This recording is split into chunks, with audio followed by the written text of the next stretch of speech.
오늘 우리 함께 나누실 말씀은 고린도전서 7장 25절에서 35절까지의 말씀입니다. 고린도전서 7장 25절부터 35절까지의 말씀 우리 함께 합독하시겠습니다.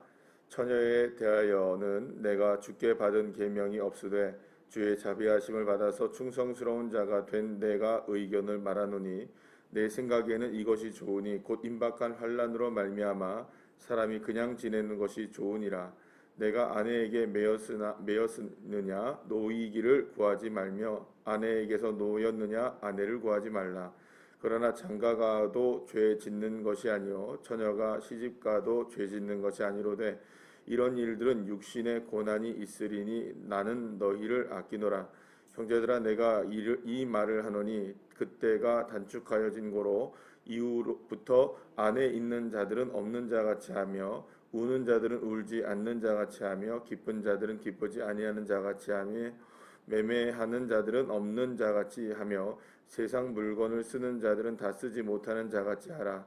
이 세상의 외형은 지나감이니라. 너희가 염려 없기를 원하노라. 장가가지 않은 자는 주의 일을 염려하여 어찌하여 주를 기쁘시게 할까 하되 장가간 자는 세상 일을 염려하여 어찌하여 아내를 기쁘게 할까 하여 마음이 갈라지며 시집가지 않은 자와 처녀는 주의 일을 염려하여 몸과 영을 다 거룩하게 하려 하되 시집간 자는 세상 일을 염려하여 어찌하여야 남편을 기쁘게 할까 하느니라. 내가 이것을 말함은 너희의 유익을 위함이요 너희에게 올무를 놓으려 함이 아니니 오직 너희로 하여금 이치에 합당하게 하여 흐트러짐이 없이 주를 섬기게 하려 함이라. 아멘. 할렐루야.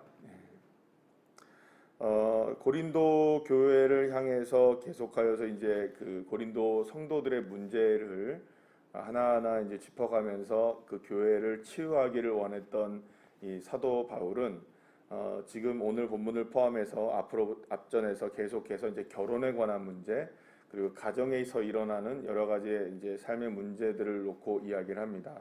특별히 오늘에서 이제 그 이야기하는 거는 이제 결혼을 해야 하느냐 말아야 되느냐, 남편을 얻어야 되느냐, 아내를 얻어야 되느냐, 그러면 아니면 되느냐, 그냥 독신으로 살아가는 게 중요하냐, 아니면 결혼해서 가정을 꾸리며 살아가는 게 중요하냐, 이런 이야기들을 이제 나누게 되는 것을 보게 되는데요.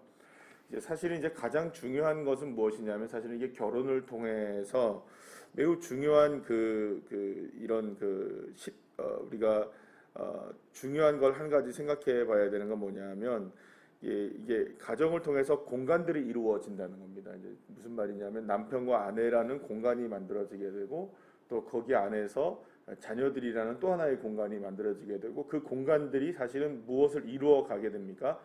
작지만 작은 공동체를 이루어가는 거가 결국에는 사회를 이루어가게 되는 겁니다. 그래서 모든 사회의 가장 기본적인 근본은 가정으로부터 시작되는 겁니다. 한 개개인만으로는 사실은 이게 사회가 이루어지기가 굉장히 어렵습니다. 왜냐하면 결국에는 생산성이 있어야 되는데 그 가정이라는 공간을 통하여서 계속해서 그러한 생산이 이루어지게 되고 결국에는 그 가정을 통하여서 사회가 이루어지는 아주 가장 근본적인 기준이 되어지게 되는 것이죠. 사실 이러한 측면에서 본다면 가정이 남자와 여자로 이루어져야 되는 것은 지극히 당연한 일입니다. 왜냐하면 남자와 남자가 가정을 이룬다 혹은 여자와 여자가 가정을 이룬다면 생산이 이루어지지 않기 때문입니다. 그러면 그거는 죽어있는 가정이거든요. 그러면 결국에는 그러한 가정을 통해서는 사회가 공간이 만들어질까요? 안 만들어질까요?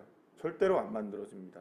그래서 여러분들 그 동성애 하는 사람들의 가정 있잖아요. 남자와 남자가 결혼한 가정 혹은 여자가 결혼하는 가정에도 자녀들이 있어요. 어떤 자녀들일까요? 그 자녀들은 입양하는 겁니다. 그러니까 자기들도 보통의 부모들처럼 살겠다라고 얘기를 해서 결국에는 무슨 방법을 쓰냐면 자기들이 생산할 수가 없잖아요. 그러면은 어떤 방식을 쓸 수밖에 없는 겁니까?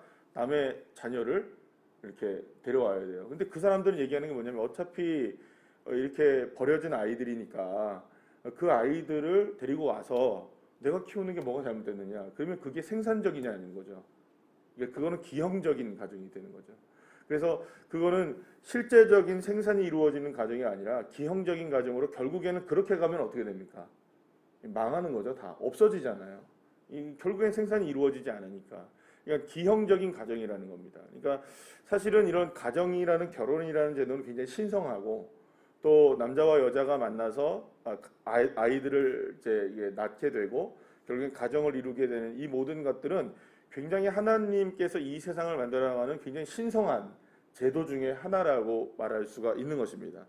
그래서 사실은 그리스도인으로서 이 세상 속에서 가정을 이루어가고 또 그 가정 속에서 하나님의 나라를 하나씩 하나씩 이루어 나가는 것은 굉장히 중요한 모습이라고 볼 수가 있습니다. 자, 그런데 그리스도인으로 살면서 지금 고린도 교회가 지금 당면하고 있는 문제는 뭐냐면 이 성적인 타락이 대단했거든요. 그러니까는 가정이 성적으로 타락하고 문제가 생기다 보니까는 가정 가운데 무엇이 제대로 이루어지지 않는 겁니까? 아내와 남편, 남편과 아내 가운데 이러한 관계들이 온전히 이루어지지 않게 되니까 결국에는 그것이 이루어져서 아주 생산적이 되어야 할 그리고 또 아주 거룩하고 또 뭐랄까요? 어떤 아주 가장 기본적인 단위인 이 가정이 문제가 생기기 시작하는 겁니다. 그러면 여러분, 이 문제는 가정이라는 제도 자체의 문제인가요? 가정의 제도를 이루어가는 사람들의 문제인가요? 이루어가는 사람들의 문제인 거예요. 그러니까 여러분들, 우리가 지금 생각해 보면 교회가 문제인가요? 교회를 이루고 있는 사람들의 문제인가요? 그렇죠? 하나님의 문제인가요? 아니면 하나님을 믿는 우리들의 문제인가요? 그렇죠? 이게 지금 사람들의 문제라는 겁니다. 지금 고린도 교회를 향해서 지금 사도 바울이 이야기하고 있는 것은 결혼이란 제도의 문제가 아니고 결혼이란 제도 속에서 그 제도를 온전하게 이루지 못하고 있는 남자와 여자들의 문제인 겁니다. 그러니까 그거를 온전히 이루어지지 못하게 이제 자신의 몸들을 음행으로 더럽히게 되는 일들이 심심치 않게 일어나니까 가정이 건강하게 구성되어지지 못하고 거기서 신성한 가정이 온전하게 이루어지지 못하게 되니까 결국에는 그 일을 통해서 무엇이 일어나게 될 수밖에 없다는 겁니다. 교회가 어려움을 당할 수밖에 없고, 그러면 결국에는 누구의 이름이 망령되게 되는 겁니까? 여호와 하나님의 이름이 망령되게 될 수밖에 없는 상황이 펼쳐질 수밖에 없다는 거예요. 그러면 결국에는 이 문제를 해결하지 않으면, 가정마다 이 문제를 남자든 여자든 이 문제를 해결하지 않으면 결코 이거를 방치한다면은 사실은 이게 이제 이후에 뇌관이 되어서 결국에는 모든 것들을 무너뜨리게 되는 일들이 일어나게 된다는 것이죠. 여러분, 소돔과 고모라가 멸망했던 이유가 뭘까요, 여러분? 그 사람들은 잘 살았단 말이에요. 외형적으로는 아무런 문제가 없었단 말이에요. 최고의 도시를 이루었단 말이에요. 그 당시에 사회만 하더라도 그 수천 년 전의 일인데도 거기에 굉장히 놀라운 그 발전적인 상황들이 있었단 말이에요. 그런데 그 상황이 한꺼번에 무너지게 된 이유가 뭐였습니까? 천사가 와도 천사를 강간을 하겠다. 그러니까 앞뒤가 없는 겁니다. 맥락도 없고 앞뒤도 없고 그 다음에 기승전결도 없이 무조건 뭐만 하겠다는 겁니까? 이 성적으로 쾌락을 즐기겠다라는 그 사회적인 분위기가 만연되어 있는 상황 속에서 결국에는 가정이 무너지는 거예요. 우리가 지난번에 그 룻에 대해서 함께 배웠죠. 룻이죠, 룻. 자꾸 루시랑 헷갈려. 룻에 대해서 우리가 함께 배웠는데요. 이 룻이라는 사람이 뭐라고 얘기를 하냐면, 그렇게 이게 폭도들이 다가와서 자기네 집을 에워싸고 천사들을 내놓으라고 했을 때 이 룻이 뭐라고 얘기합니까? 아니다, 결혼 안 한 우리 두 딸이 있다. 이 두 딸을 내주겠다, 이렇게 얘기하는. 그러면 이 말은 무슨 말입니까? 가정이라는 제도를 신성하게 지켜야 될 가장이 단순하게 지금 그 위기를 모면하기 위해서 그 가정이란 제도 안에 있는 자녀들을 어떻게 하는 겁니까? 내어버리는 거예요. 버리는 거예요, 그냥. 누구를 위해서? 그들의 성적인 쾌락을 위하여서, 폭도들의 성적인 쾌락을 위해서 그걸 던져버리는 겁니다. 그러니까 이렇게 되니까 어떤 일이 벌어지게 되는 겁니까? 결국에는 이 소돔과 고모라라는 성이 유황불에 멸망을 당한 거거든요.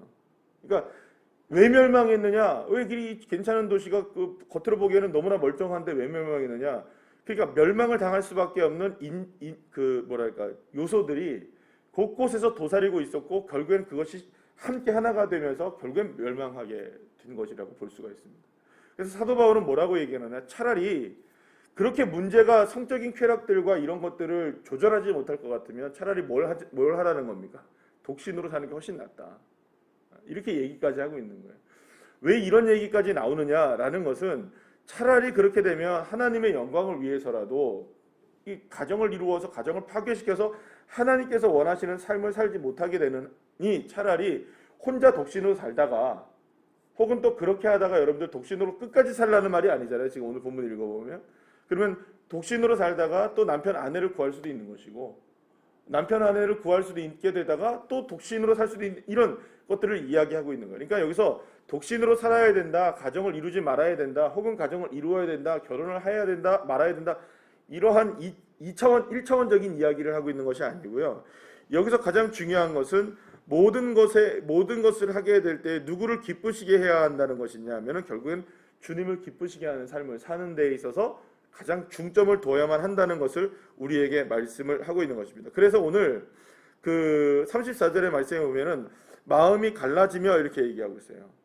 그러니까 마음이 갈라지는 일에는 우리가 쓰임 받으면 안 된다는 것을 이야기하고 있는 거예요. 그래서 결국에는 이 말을 통하여서 우리에게 뭐라고 이야기하고 있는 거냐면 이 그 사도 바울은 우리 모두에게 특히 이제 고린도 교회를 향하여서 결국에는 우리가 중점을 둬야 되는 건 뭐냐면 이런 모든 일들을 통하여서 가정이 갈라지게 되고 뭐 또 혹은 이런 그 남자와 여자의 문제에서 이렇게 마음이 갈라지게 되는 여러 가지 문제들 중에 가장 중요한 건 누구와의 마음이 갈라진다는 겁니까? 결국 이런 일을 통하여서 주님과의 관계가 갈라질 수 있다는 거예요. 그래서 결국에는 이 모든 것들 속에서 합당하게 이 모든 일들을 이루어 가야 한다는 겁니다. 그래서 오늘 본문에 여러분들 31절 말씀은 뭐라고 얘기하냐면 이 세상의 외형은 다 어떻게 한다고요? 지나간다. 그래서 우리가 염려하는 것이 없게 되기를 원한다라고 이렇게 이야기하는 것을 보게 됩니다. 그래서요, 여러분, 결국에는 우리가 자랑할 수 있는 딱 한 가지는 다른 게 아니라는 거예요. 우리 가정도 사실은 이 모든 일 속에서 자랑이 되는 것도 아니고 남편과 아내도 자랑할 일이 아니고 나도 자랑할 일이 아니고 우리 자녀도 자랑할 일이 아니라 정말 우리에게 있어서 정말 중요한 건 뭐냐면 여러분들 오늘 본문에 보시게 되면 그 35절 말씀에 오게 되면 여러분들 뭐라고 오늘 말씀하고 있습니까? 35절 말씀에 보면 마지막에 보십시오. 누구를 섬기는 겁니까? 마음이 흐트러짐이 없이 주님을 섬기게 하려 하기 때문에 이 이야기를 한다는 거예요. 결국에는 이 가정이든 뭐든 간에 모든 것들이 다 주님을 온전하게 기쁘게 섬기기 위한 것이 되어야 되는데 그러지 못하고 이것이 쾌락의 도구로 빠지게 된다면 차라리 혼자 사는 게 낫다라는 이야기를 하고 있는 겁니다. 그래서 여기서 혼자를 살아라, 뭐 가정을 이루어라 이런 이야기보다 더 중요한 개념이 뭐냐면 결국에는 주님을 기쁘시게 섬기는 것, 이게 가장 중요하다는 것을 말씀하고 있는 것이죠. 그래서 여러분 이 모든 일에 있어서 우리가 한 가지를 분명하게 생각해야 하는 것은 진짜 주님을 가장 기쁘시게 하기를 원하는가라는 것입니다. 가정을 통해서도 하나님이 원하시는가라고 생각하면 우리가 길이 발견되어지는 거예요. 이 가정이 정말 하나님이 원하시는 일이 뭔가, 이 결혼을 통하여서 혹은 뭐 이런 관계들을 통하여서 혹은 뭐 우리 이웃과의 관계를 통하여서 나라와 개인과 나라와 개인 간의 관계를 통하여서 그리고 또 우리 교회와의 모든 관계를 통하여서 그러니까 모든 것들을 통하여서 주님이 기뻐하시는 일이 뭘까라는 것을 생각하는 것이 그리스도인들의 자세라는 거죠. 그러니까 뭐 예를 들어서 뭐 결혼을 해야 한다, 말아야 된다, 독신으로 살아야 된다, 안 살아야 된다 이런 것들은 전부 다 누구를 향한 기준이 될 수 있다는 거예요. 그러니까 자기를 향한 기준이 되면 안 되고 누구를 향한 기준이 되어야 된다는 겁니다. 그러니까 주님을 기쁘시게 하는 삶이 무엇인지에 대한 기준이 되어야 되는데 자칫 그리스도인들이 계속 말씀드리는 거지만 나는 하나님을 믿고 있으니까 여러분들 우리가 하나님을 믿고 있다는 건 놀라운 은혜입니다. 그렇죠? 우리가 하나님 은혜 가운데 산다는 건 정말 놀라운 은혜입니다. 우리가 구원받았다는 건. 근데 구원받은 것이 너무나 당연시가 되어지면서 모든 것들이 다 하나님이 원하는 것이라고 착각할 수가 있다는 것이죠. 그렇게 되면 사실은 문제가 심각해지는 겁니다. 진짜 주님이 기뻐하시는 일이 뭐고 주님이 원하시는 일이 무엇인지를 여기 오늘 본문에 말씀하죠. 이치에 뭐라 그래요? 합당하게 하여 흐트러짐이 없어야 된다. 그러면 그래서 간혹 제가 그런 말씀을 드리는데 이걸 오해하시면 안 되는데 기독교 신앙은 대단히 상식적이라는 말씀을 제가 많이 드립니다. 이 말 뜻이 뭐냐면 여러분 기독교가 상식이라는 말이 아닙니다. 물론 상식이라는 말이 나쁜 말이 아니잖아요. 기독교는 상식적이라는 말은 무슨 말이냐면 기독교의 신앙 자체는요 대단히 무슨 신비적인 것 같아 보이고 굉장히 뭐랄까요 우리가 알 수 없는 하나님의 세계 이런 거에서 무슨 정말로 다 우리가 생각할 때 무슨 뭐 죽은 자가 살아나고 막 병든 자가 고침을 받고 막 기적이 일어나고 태양이 멈추고 바다가 갈라지고 물 위를 걷고 막 이런 일들로 해서 막 와, 우리 기독교 신앙은 너무 이렇게 너무 이렇게 신비적이야 이렇게 생각할 수 있잖아요. 아니에요, 여러분들. 성경을 읽어보세요. 성경을 읽어보시면 얼마나 많은 곳에서 그런 기적이 분명히 있습니다. 그러니까 신비적인 게 있을까요, 없을까요? 성경에 당연히 신비가 있죠. 왜 있냐? 여러분들, 천지가 창조됐다는 게 신비 아닙니까? 그렇잖아요. 그러니까 신비로부터 시작된 것이기 때문에 신비로울 수밖에 없어요. 그런데 그 신비로운 세상 속 안에서 하나님이 이 세상에서의 우리 그리스도인들을 살게 하시고 세상 사람들을 살게 하시는 모든 것들은 상식적입니다. 이 말이 무슨 의미인지 아셔야 돼요, 여러분.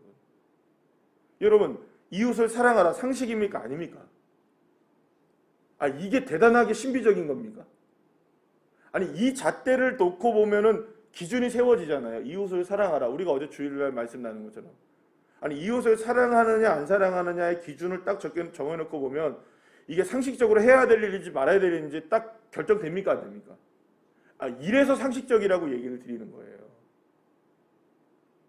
그 이웃을 사랑해야지라고 얘기하면 여러분 살인하지 않아요, 그죠? 강도질 안 해요. 남에게 해코지 안 해요. 이웃을 사랑해야 하니까 이 기준이 있으니까. 상식적이지 않은 건 뭡니까, 여러분? 이웃을 사랑하지 않는 게 상식적이지 않은 거잖아요. 그러면 해코지하고 살인하고 속여먹고 다투고 미워하고 이게 상식적이지 않은 거잖아요. 그러니까 그리스도인들의 기독교 신앙이 상식적이라고 말씀드리는 거는 잠깐만 멈춰서 생각하면 주님의 말씀을 통해서 얼마든지 우리가 이해할 수 있는 일들이 많다는 거예요. 그렇지 않습니까, 여러분? 아, 그렇구나. 이걸 말씀을 읽어보니 진짜 이게 맞구나. 근데 많은 사람들이요, 그 말씀의 상식을 떠나서 누구의 개념으로 생각하는 겁니까? 다 자신의 개념과 세상의 개념으로 괜찮겠지. 그래서 결국엔 이치를 흐트러 버리는 거예요. 그러니까 오늘 분명하게 성경은 말씀합니다. 이치에 합당하게 하여 흐트러짐이 없이 주를 어떻게 하라고요? 이 말을 쉽게 말하면 뭡니까? 상식적으로 살아도 누구를 기쁘게 할 수 있다는 겁니까? 주님 기쁘게 할 수 있다는 거예요. 근데 그 상식이 무너져 버려요. 지금 우리가 경험하고 있는 일이 그거잖아요, 여러분. 조금만 상식적으로 생각해도 되잖아요. 아니, 왜 검사를 안 받아요, 여러분? 검사를 안 받는데 그런 내용이 뭔지 아십니까? 왜 그 집회 갔다 오신 분들이나 여기 분들이 왜 검사를 안 받는지 아세요? 내용을 들어보니까 우습지도 않아요, 여러분. 보건소 가거나 그렇게 되면 여기다가 신경 안정제를 놓고 신경 안정제 놓고 그 저기 광화문 집회 갔다 온 사람들한테는 신경 안정제 놓고 그다음에 무슨 뭐 칩을 심고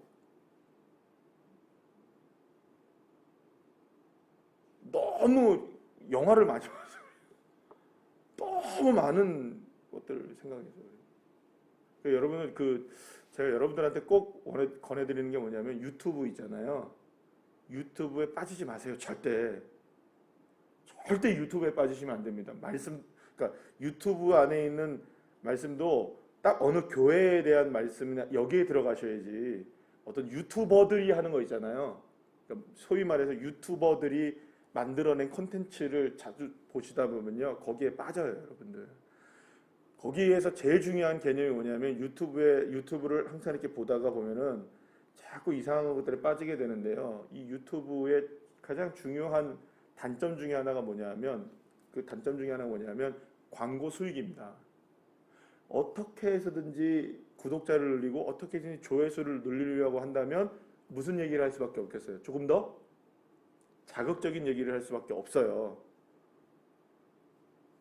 그래서 여러분들 유튜브 중에서 어떤 목사님들이나 이런 말씀들 막 나오고 할 때 광고 나오는 건 무조건 그냥 보지 마세요. 차라리 광고 나오는 것들은 다 그걸 통해서 돈 버는 거거든요. 여러분, 제가 이제 우리 교회 유튜브를 운영하잖아요, 그죠? 근데 그거를 보게 되면 그런 수익 구조 같은 거 이런 것들이 이렇게 나오거든요. 근데 그렇게 나오는데 우리는 뭐 얼마 안 되니까 그런 것들의 대상자도 안 돼요. 우리는 비영리 단체로 돼 있기 때문에 그런 것들도 상관이 없는데, 그런 걸 이렇게 보게 되면요, 1000명이 예를 들어서 구독을 한다. 예? 유튜브에 1000명이 구독한다, 10,000명이 구독한다. 그러면 여러분들 10,000명만 구독하면은요 한 달에 돈을 얼마나 버는 줄 아십니까?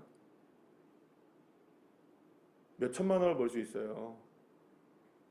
그러니까 여러분들 가만히 그 유튜버에서 막 막말하고 그냥 막 내비두고 사람들이 막 기뻐하고 막 이런단 말이에요. 누구를 즐겁게 하는 겁니까? 그러니까 유튜브들이 누구를 즐겁게 하는 겁니까? 보는 사람들을 즐겁게 하고 그들을 자극시켜서 자기가 돈을 버는 거예요, 여러분들. 그 구조예요, 유튜브가. 물론 순기능도 있습니다. 좋은 기능도 있긴 하지만 우리같이 그렇게 잘 쓰면 좋은 기능이 되는 거예요. 근데 많은 경우 그런 구조를 갖고 있기 때문에 조심하셔야 됩니다. 그러니까 유튜브에 너무 빠져 있어요. 그러니까 그 사람들은 목숨 걸고 그렇게 할 수밖에 없는 거예요, 여러분들. 왜냐하면 한 번 보게 되면 20만 명, 30만 명씩 막 보니까. 그러면 여러분 그걸 볼 때마다 가만히 앉아서 그 사람들은 그거를 갖다가 하면서 수억을 벌어요, 수억을 하루에. 하루에 수억을 벌어요, 그것 때문에. 20만 명, 30만 명이 보면. 그 여러분들이 엄하게 여론도 호도되고 누구 좋은 일만 시키는 거냐면 유튜브도 돈만 벌리게 하는 거예요, 그게. 그럼 나는 정신이 피폐해지고 상식이 무너지게 되고. 자꾸 이런 얘기를 해서 죄송합니다만 좀 알아야 돼요, 여러분들. 그죠? 이걸 몰라요, 우리가. 너무 모르고 있어요, 이거를. 이걸 모르면 그냥 빠져버리는 거예요, 그냥 거기 안에. 이게 최고구나라고 생각해서 빠져버리는 거예요.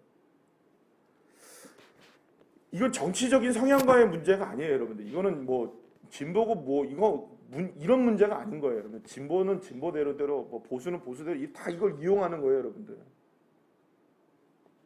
그래서 저와 여러분이 오늘 여기 본문의 35절 말씀에서 하는 거 이걸 잘 보셔야 돼요. 오직 너희로 하여금 이치에 합당하게 하여 흐트러짐이 없이 주를 섬기게 하려 함이라.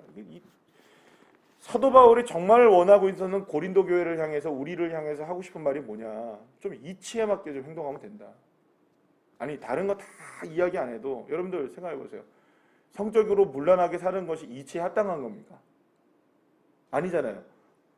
남편과 아내를 버리는 게 이치에 합당한 겁니까? 아니잖아요. 그러면 동성애를 하는 게 이치에 합당한 겁니까? 아니잖아요. 이치에 합당하게만 생각하면 이게 상식이냐? 그러니까 여러분들 동성애 하나만 하더라도요. 동성애를 하겠다고 하는 사람들 그리고 또 특히 이제 이 차별금지법을 통과시키겠다고 하는 사람들의 논리는 너무 복잡해요. 이렇기 때문에 저렇기 때문에 저렇기 때문에 이렇기 때문에 수많은 이상한 논리들을 쫙 끌어들여요. 그래서 결국에는 뭘 하겠다는 거냐? 아 그래 니들이 하고 싶은 게 뭐냐? 그러면 말은 못하는 거예요. 아, 동성애 하겠다는 건데 그 얘기는 못하고 이걸 끌어들이고 저걸 끌어들이고 저걸 끌어들이고 막 끌어들여갖고 결국에는 복잡하게 만들어서 요거 하겠다는 거예요. 그거 하겠다는 거예요. 동성애를 찬성하게 하고 동성 가정 결혼을 시켜달라. 이거 얘기하고 있는 거거든요. 딱 까놓고 얘기를 못하는 거예요. 이치에 합당하게 우리 한번 얘기해보자. 그게 맞느냐? 이치냐? 이렇게 하면 그게 어쩌고 저쩌고 이치를 막 무너뜨리는 거예요. 상식을 무너뜨리게. 그러니까 여러분들 우리의 신앙이 상식적이어야 됩니다. 예, 아멘이시죠? 아니 여기 오늘 말씀하시잖아요. 이치에 합당해라. 상식으로 살아라는 거예요. 그래도 충분하게 누구를 즐겁게 할 수 있고 기쁘게 할 수 있습니까? 하나님을 기쁘게 할 수 있고 할 수 있어요. 그리고 이게 무너지면 다 무너지게 되는 것입니다. 사랑하는 여러분, 무엇보다 우리가 중요하게 여겨야 하는 것은 교회를 살리고 한국 교회를 살리고 이 나라 민족을 살리고 가정을 살리고 우리 교회를 살리는 가장 중요한 것은 주님이 기쁘시게 하는 일입니다. 주님을 어떻게 하면 잘 섬길 수 있을까? 주님을 어떻게 하면 우리가 잘 믿을 수 있을까? 이 생각만 이치에 맞게만 생각하시면 된다는 거예요. 어려운 게 아닌 거예요. 그래서 사도 바울은 그런 얘기를 하죠. 우리에게 짊어지려고 하는 것이 무거운 짐이 아니다. 오히려 우리를 가볍게 하려는 것이다 라고 얘기를 해요. 사실은 이런 부분들을 우리가 잘 생각한다면 신앙생활은 기쁘고 즐겁습니다. 왜냐면 가볍으니까. 우리가 이치에 맞게 살아가는 거니까. 그런데 그 이치를 무너뜨리게 되니까 문제가 심각해지는 겁니다. 사랑하는 여러분, 이번 한 주간도 여러분들의 삶의 모든 자리에서 여기 오늘 말씀만 한 가지만 기억하셔도 충분할 것 같아요. 많은 일들이 우리를 올무에 빠뜨리려고 하지만 그 올무에 빠지지 않을 수 있는 길이 뭐냐? 이치에 맞게 행동하시면 돼요. 그리고 그것이 주님을 기쁘시게 한다는 것을 기억하시면 됩니다.